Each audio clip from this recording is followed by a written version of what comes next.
C'était très long à avoir des enfants. Ouais. Et je me dis persuadée, j'en aurais pas. Je me dis, je vais pas en avoir. On a souvent parlé de Marie-Thérèse Ordonez, de son parcours, de son image publique et de ce qu'elle incarnait aux yeux d'une génération entière. Mais presque jamais de son fils. Pourtant, derrière cette figure connue, il y avait un enfant, un garçon qui a grandi dans l'ombre d'un nom chargé d'histoire et sous le poids d'un regard collectif parfois difficile à supporter. Qu'est-il devenu avec le temps ? Pourquoi son histoire s'est-elle peu à peu effacée des récits officiels ? S'agit-il d'un choix délibéré, d'une fuite nécessaire ou d'une blessure restée silencieuse ? Car parfois, l'héritage le plus lourd d'une vie célèbre n'est ni la gloire, ni la mémoire, mais le silence laissé derrière soi. Bien avant que la question de son fils ne surgisse, Marie-Thérèse Ordonez occupait une place bien définie dans l'espace public.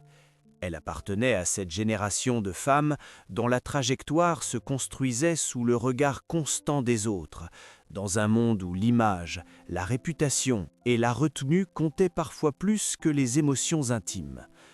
Aux yeux du public, elle représentait une figure solide, maîtrisée, presque rassurante. Son nom évoquait un parcours, une présence, une forme de respectabilité construite au fil des années. Rien, à première vue, ne laissait entrevoir la fragilité que pouvait dissimuler cette façade. Dans ces années de reconnaissance, la vie semblait suivre un ordre logique. Les apparitions publiques, les engagements, les relations sociales dessinaient l'image d'une femme installée, consciente de son rôle et de sa place. Autour d'elle, tout semblait indiquer une existence équilibrée, structurée, presque exemplaire. C'est dans ce contexte précis qu'est né son fils, un enfant accueilli dans un univers déjà chargé de codes, d'attentes et de silences implicites.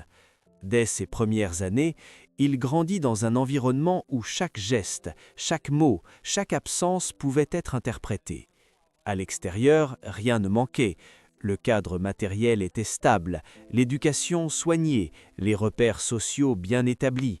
Mais cette stabilité apparente avait un revers. Grandir auprès d'une figure reconnue signifiait aussi apprendre très tôt à se tenir à distance, à ne pas faire de vagues, à comprendre sans toujours qu'on explique. Le fils de Marie-Thérèse Ordonez n'était pas seulement un enfant, il était déjà, malgré lui, le prolongement d'une image publique qu'il n'avait pas choisie. Les témoins de l'époque décrivaient une famille discrète, peu encline à exposer sa vie privée. Cette retenue renforçait l'aura de sérieux qui entourait la mère, mais elle laissait peu de place à l'expression des failles. Pour un enfant, ce silence pouvait être protecteur, mais aussi étouffant.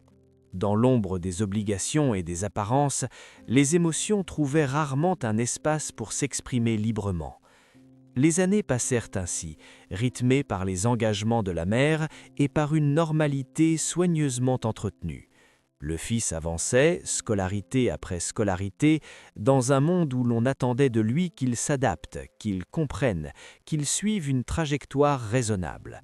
Aux yeux des autres, il n'était qu'un détail secondaire dans l'histoire d'une femme connue, mais pour lui, cette place secondaire pouvait déjà ressembler à une forme d'effacement.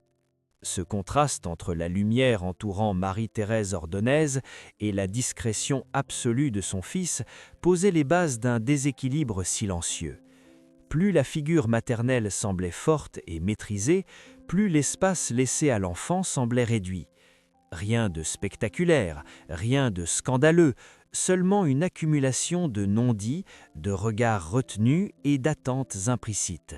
C'est souvent dans ces contextes que se forment les fractures les plus profondes, celles que personne ne remarque tant que tout semble aller bien. Car derrière l'image d'une vie réussie, une question demeurait en suspens, invisible mais persistante. Que devient un enfant quand il grandit dans l'ombre d'un destin déjà écrit pour quelqu'un d'autre ? Et à quel moment cette ombre commence-t-elle à peser plus lourd que la lumière ? Le basculement ne s'est pas produit dans le fracas d'un scandale public, ni sous les flashs des photographes. Il est arrivé plus lentement, presque imperceptiblement, à un moment où personne ne regardait vraiment. Alors que Marie-Thérèse Ordonez poursuivait son chemin, sûre de sa place et de son rôle, son fils entrait dans une période de sa vie où les repères deviennent fragiles et les questions plus lourdes que les réponses. L'adolescence fut un premier tournant. À cet âge où l'on cherche à comprendre qui l'on est, il dut composer avec un héritage qu'il n'avait pas demandé.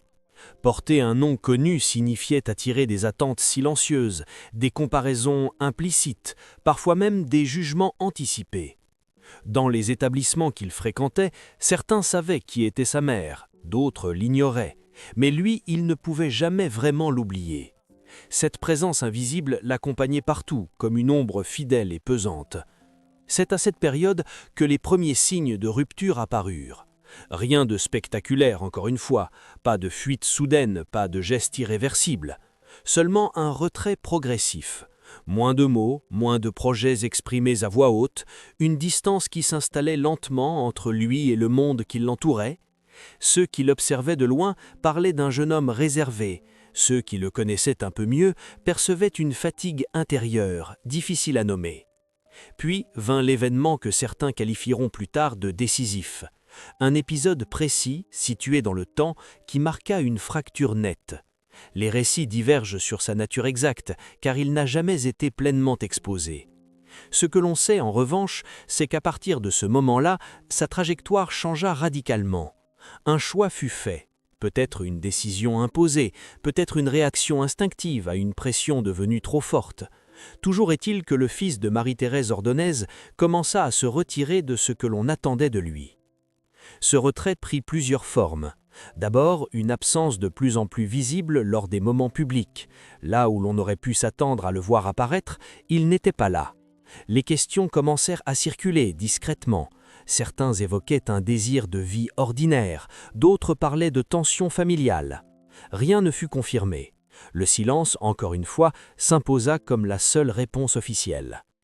Avec le temps, cette absence devint une constante. Il ne s'agissait plus d'une phase passagère, mais d'un véritable éloignement. Alors que sa mère continuait d'exister dans la mémoire collective, son fils semblait glisser hors du cadre, comme s'il avait choisi de ne plus faire partie de l'histoire racontée. Pour beaucoup, il n'était plus qu'une mention floue, un détail rarement évoqué, parfois même oublié. Mais que se passe-t-il réellement quand un individu décide de disparaître symboliquement ? Est-ce une forme de protection, une tentative de reconstruction loin des regards, ou la conséquence d'une blessure trop profonde pour être exposée ? Les proches, lorsqu'ils acceptaient d'en parler, évoquaient un homme en quête de tranquillité, cherchant à se définir en dehors de toute filiation encombrante. Pourtant, cette quête avait un prix. Se retirer signifiait aussi renoncer à une reconnaissance, à une place, à une voix. Cette période marqua un point de non-retour. Le lien entre la figure publique de la mère et la trajectoire privée du fils se distendit irrémédiablement. Deux chemins parallèles, autrefois liés, s'éloignaient désormais l'un de l'autre. D'un côté, la continuité d'une image maîtrisée, de l'autre, un parcours fragmenté, construit dans l'ombre et le silence.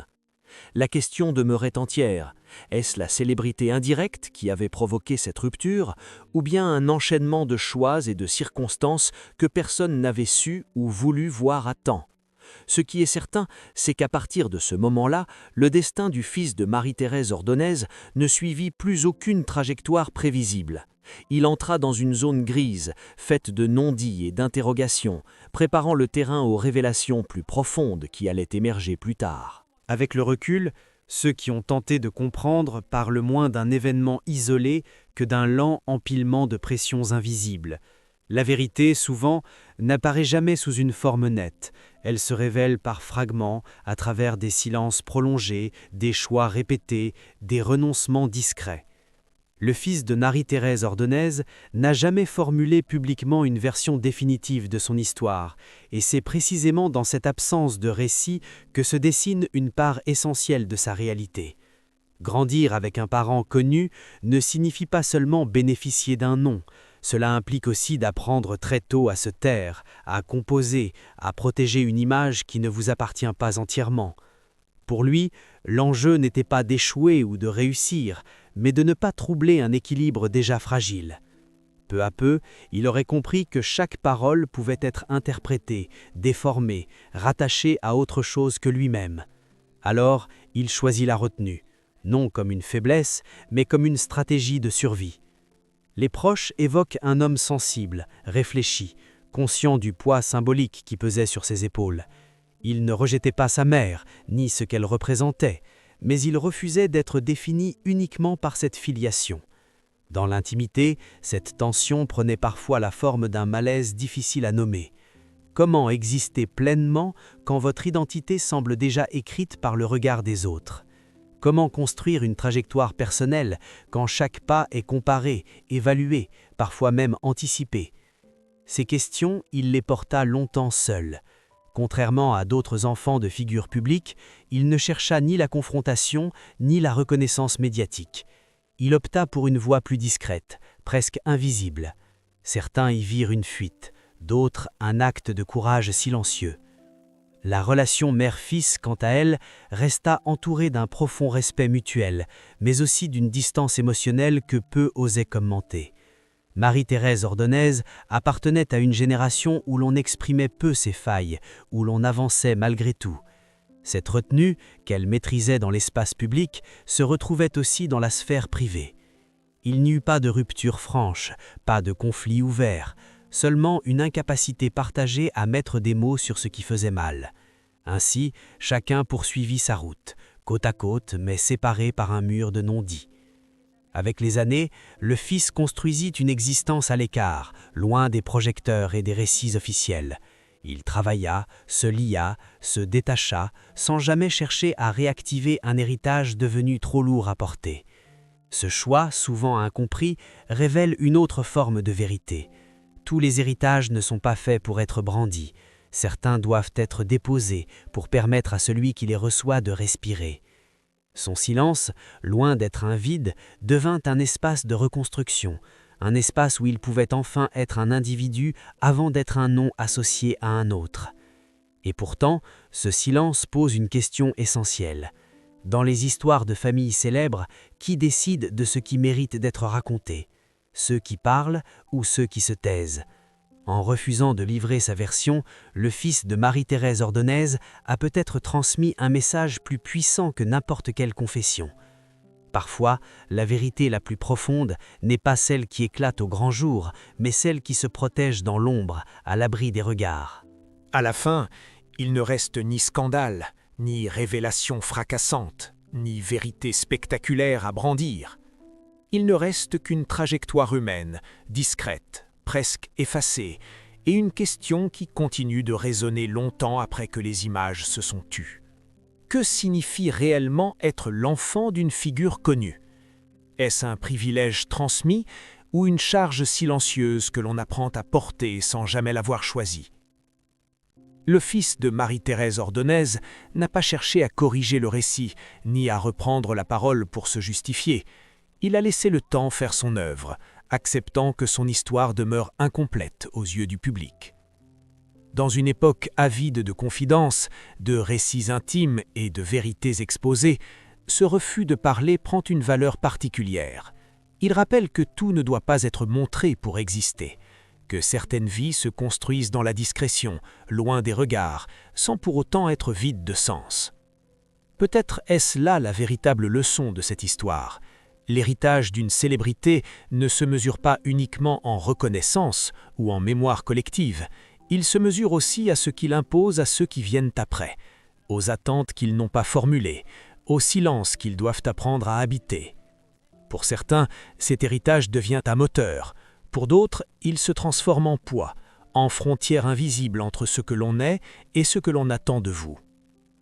En choisissant l'effacement plutôt que l'exposition, le fils de Marie-Thérèse Ordonez a tracé une ligne claire.